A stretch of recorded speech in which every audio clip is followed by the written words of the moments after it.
ये कहानी एक ऐसे आदमी की है जो साउथ अफ्रीका के जंगलों में फंस जाता है। वहाँ के आदिवासी उसे मारना चाहते हैं और अगर उसे अपनी जान बचानी है तो उसे उन जंगलों से निकलना होगा, जो इतना आसान नहीं है। Bollywood silver screen presenting the naked prey. ये साउथ अफ्रीका की 19वीं शताब्दी के शुरुआती दौर की कहानी है, जब साउथ अफ्रीका के बहुत बड़े हिस्से में आदिवासी रहा करते थे। इस वक्त यहाँ पर गरीबी, भूख और लाचारी थी। दूसरे देश से लोग आकर यहाँ पर अपना कब्जा करते, लोगों को गुलाम बनाते, यहाँ के रिसोर्सेज को अपने फायदे के लिए यूज करते।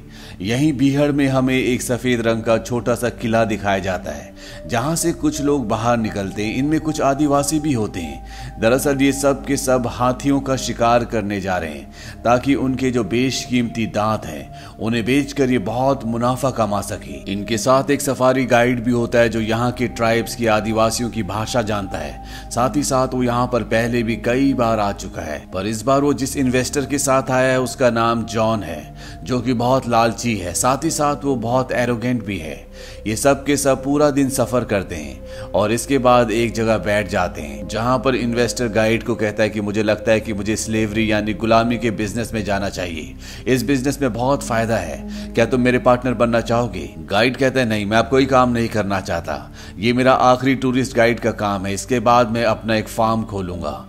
इसके बाद ये सब के सब यहाँ से आगे बढ़ जाते हैं और तभी इनके सामने कुछ आदिवासी आते हैं। दरअसल जिस रास्ते से होकर अब ये गुजरने वाले हैं वो इन्हीं आदिवासियों का इलाका है। ये सभी आदिवासी शांत होते हैं, इनके चेहरे पर मुस्कुराहट होती है और बात करने का तरीका बहुत फ्रेंडली है।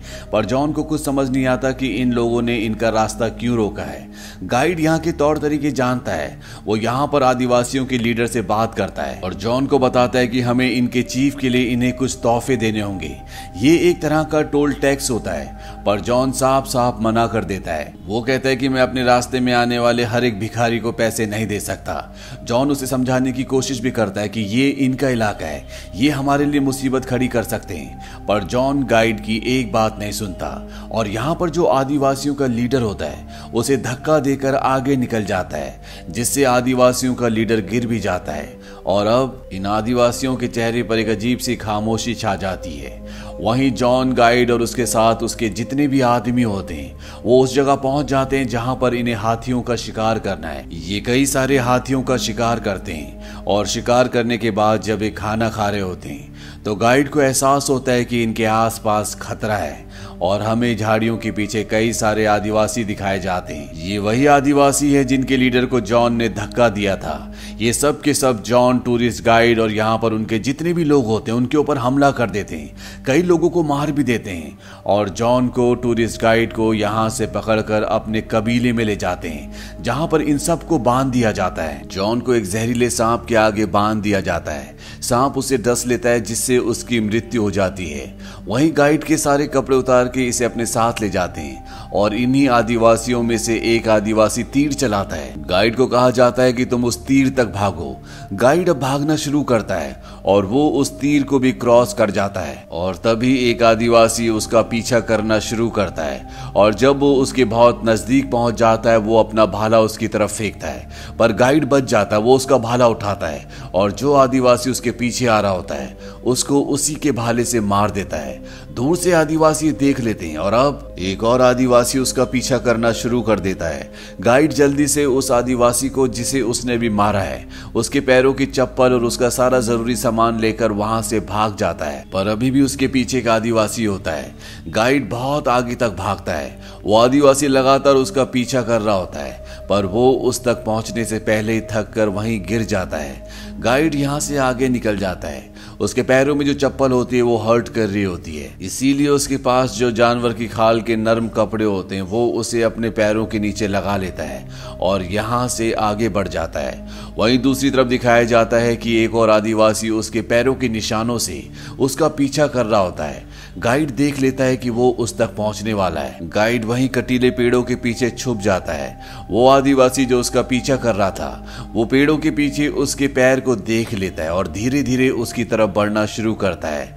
पर तभी दिखाया जाता है कि गाइड पीछे से आता है। दरअसल उसने अपने पैर की जो चप्पल होती है वो जानबूझकर इस तरह से रख दी थी ताकि आदिवासी को लगे कि वो उस कटीले पेड़ के पीछे है।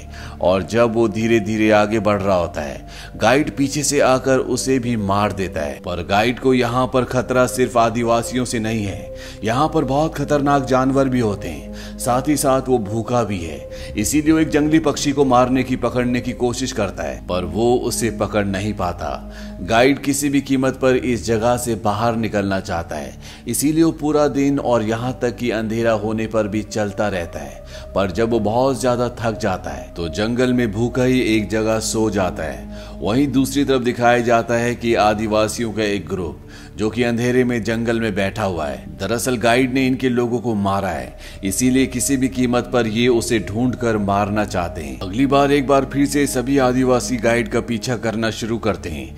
ये उसके पैरों के निशानों को फॉलो कर रहे होते हैं। वहीं दूसरी तरफ गाइड को दिखाया जाता है जिसे एक हिरन बैठा हुआ दिखता है। वो अपने भाले से उस पर वार करता है जिससे वो पूरी तरह से घायल हो जाता है। पर जब वो उस जगह पहुंचता है तो वो देखता है कि उसके शिकार को बब्बर शेर ने पकड़ लिया है, यानी कि उसका शिकार उससे छिन चुका है। इसीलिए उसे भूखे पेट ही आगे बढ़ना पड़ता है। आगे उसे एक नदी मिलती है और जब वो वहां से पानी पी रहा होता है तभी उसे आदिवासियों की आवाज आती है जो उसके आसपास ही होते हैं। वो जंगल की तरफ भाग जाता है।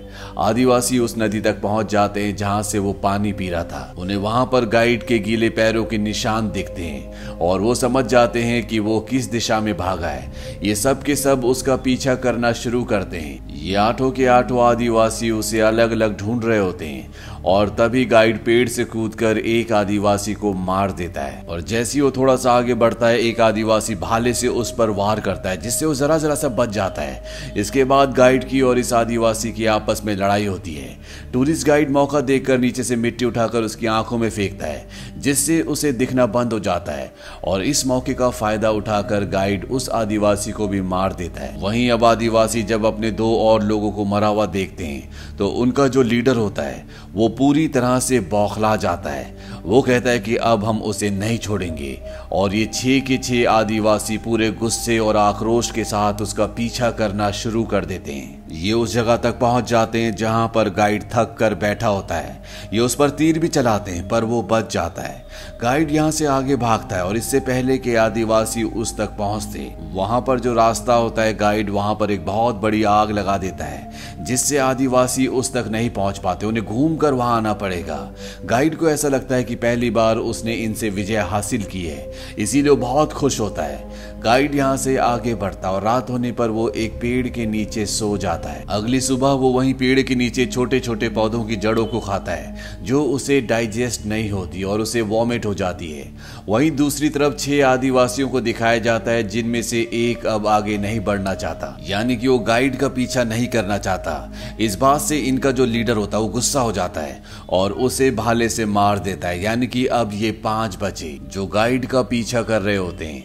पर अब गाइड इनकी नजरों से ओझल हो चुका है, इसीलिए इनमें से एक बहुत ऊंचे पेड़ पर चढ़ता है और वहां से वो दूर तक देखता है। उसे गाइड दिख जाता है। इन्हें पता है कि गाइड कहाँ है। वहीं गाइड को दिखाया जाता है जो अपनी बोतल से पानी पीने की कोशिश करता है पर अब उसका पानी खत्म हो चुका है। उसकी हालत बहुत ज्यादा खराब है और वो उसी हालत में एक बीहड़ से होकर गुजरता है। उसे पता ही नहीं चलता कि जिस रास्ते से वो जा रहा है वहां नीचे सैकड़ों सांप है। पर इससे पहले कि कोई सांप उसे डसता वो अपना रास्ता बदल लेता है। वो 5 आदिवासी उसके पीछे आ रहे होते हैं पर तभी उनमें से एक आदिवासी को सांप डस लेता है। हालांकि उसका साथी उसका जहर चूस कर निकाल देता है पर अब उन्हें अपने इस साथी को छोड़कर आगे जाना पड़ता है, यानी कि अब ये 4 बचे। वहीं गाइड पूरी तरह से अधमरा हो चुका, वो एक जगह गिर जाता है और तभी उसके सामने जो मरे हुए जानवर की खोपड़ी होती है उसके अंदर से एक सांप निकलता है जिसे वो मारकर खा लेता है।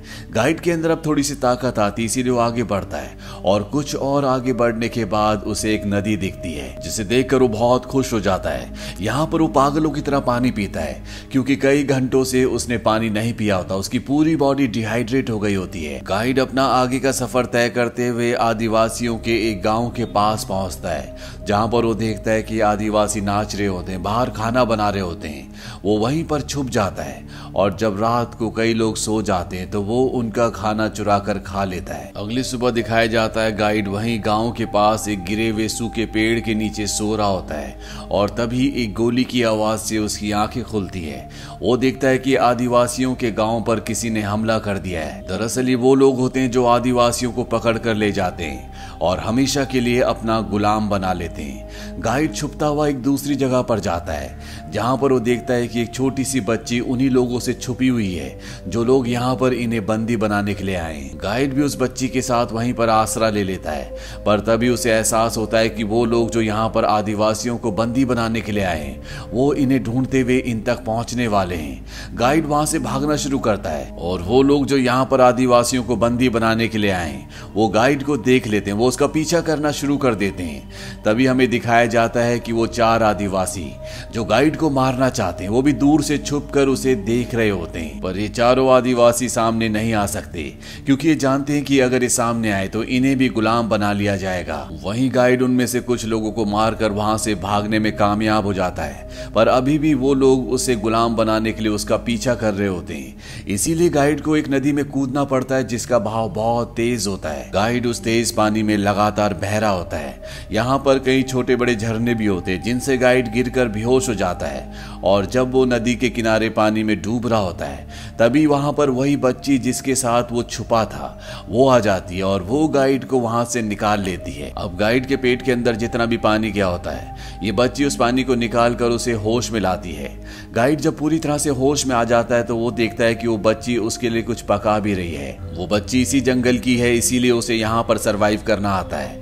वो भी उन लोगों से छुप रही है जो यहाँ पर लोगों को गुलाम बनाने के लिए आए। ये दोनों यहाँ पर कुछ खाने के बाद आगे के सफर पर निकल जाते हैं। वो बच्ची भी गाइड के साथ जाती है, दोनों के दोनों गाना गाते हैं, गाइड अपनी भाषा में और वो बच्ची अपनी भाषा में। ये दोनों एक दूसरे के साथ बहुत अच्छा वक्त बिताते हैं। 1-2 दिन साथ चलने के बाद वो बच्ची रुक जाती है क्योंकि वो अपने गांव की सरहद को पार नहीं करना चाहती। वो बच्ची वहां से वापस चली जाती है और गाइड अब अपने रास्ते आगे निकल जाता है। कुछ दूर जाने के बाद उसे अपना वो किला दिख जाता है जहां पर उसके लोग हैं। गाइड को देखकर बहुत खुशी होती है और वो वहीं पर घुटनों के बल बैठ जाता है। उसे लगता है कि वो अपने घर पहुंच चुका है, पर तभी उसके पास एक तीर आकर लगता है और जब वो पीछे मुड़कर देखता है तो वो देखता है कि वो 4 आदिवासी जो उसे मारना चाहते हैं वो बड़ी तेजी से उसकी तरफ बढ़ रहे होते हैं। गाइड एक बार फिर से भागना शुरू करता है, पर इससे पहले कि वो अपने किले तक पहुंचकर सुरक्षित हो पाता वो थक कर चूर हो जाता है और वहीं पर गिर जाता है। वहीं पीछे से एक आदिवासी भाला लेकर उसकी तरफ बड़ी तेजी से बढ़ रहा होता है, जबकि 3 आदिवासी झाड़ियों के पीछे छुपे होते हैं क्योंकि किले के पास जो गार्ड्स होते हैं उन्होंने गाइड को देख लिया होता है और वो लगातार उस तरफ गोलियां चला रहे होते हैं। वो एक आदिवासी जो गाइड को मारना चाहता है वो उस तक पहुंच जाता है, वो अपना भाला उठा लेता है, पर इससे पहले कि वो गाइड को मारता उसे गोली लग जाती है और वो मर जाता है। वहीं झाड़ियों के पीछे 3 आदिवासी समझ चुके हैं कि गाइड अब उनकी पहुंच से बहुत दूर जा चुका है। गाइड अपने घुटनों के बल बैठकर उन्हें हाथ हिलाता है और उनका सरदार भी हाथ हिलाकर वहां से निकल जाता है। यहाँ पर गार्ड्स आते हैं और गाइड को अपने साथ किले के अंदर ले जाते हैं और इसी के साथ ये कहानी यहीं पर खत्म हो जाती है। ये फिल्म सन 1965 में रिलीज हुई थी। IMDb पर इसकी रेटिंग है 7.3। इस फिल्म को ऑस्कर में बेस्ट ओरिजिनल स्क्रीन प्ले के लिए नॉमिनेशन भी मिला था।